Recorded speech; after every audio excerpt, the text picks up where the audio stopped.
Steve Young for the Co-Roundtable. This is early May 2021, after May Day, which in certain traditions is a celebration of the proletariat and workers and labor against the capitalists. And that was sort of a mid-19th century kind of vision of what was then a new system emerging, industrial capitalism. And we're now a few years away from that. But a number of things have sort of brought to my mind recently a question. Actually, what kind of a system do we have these days? And in the work of the Co-Roundtable, following on, I think, that precedent, there was a sense of a bipolar set of alternatives. What I talked about in my books was a moral capitalism, which is the idea of the Co-Roundtable, integrating ethics and standards or through stakeholders into making money. And then there was the alternate alternative on the capitalist side of brute capitalism, which I associate with social Darwinism, with libertarianism, with the devil take the hindmost, survival of the fittest. My power is the only justification I need as to what I'm going to do. Society provides checks and balances in various ways, but if I can outcheck you, then that's for you to live with and for me to benefit from. And then there was sort of this third alternative somewhere, socialism or government.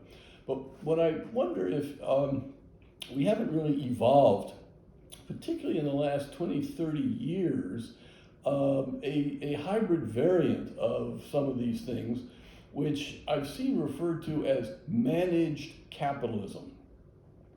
And one of the places where this is really going gangbusters is the People's Republic of China, where in the recent incident with Jack Ma's, his quote-unquote private company, Alibaba, Alipay, all this, has kind of been brought under the direction and supervision of the government.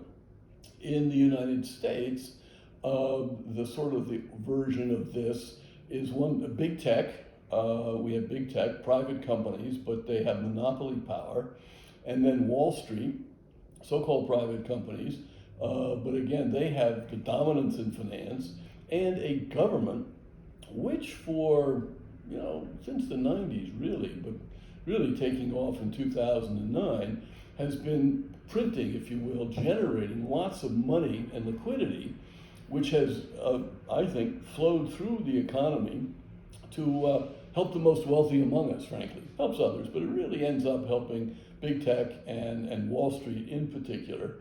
And therefore, a couple of books I've read have noticed in the last 20 years, innovation is down.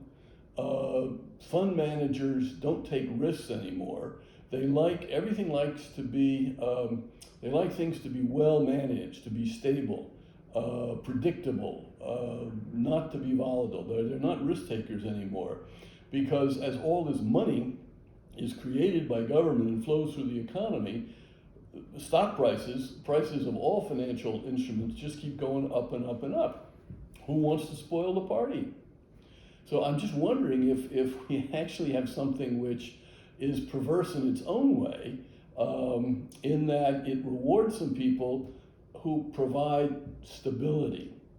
And is that really what we need with all the challenges that human beings have in their lives and their aspirations, and some are better off than others, and et cetera, et cetera. So I'm beginning to question, is management really a high ideal? What about leadership?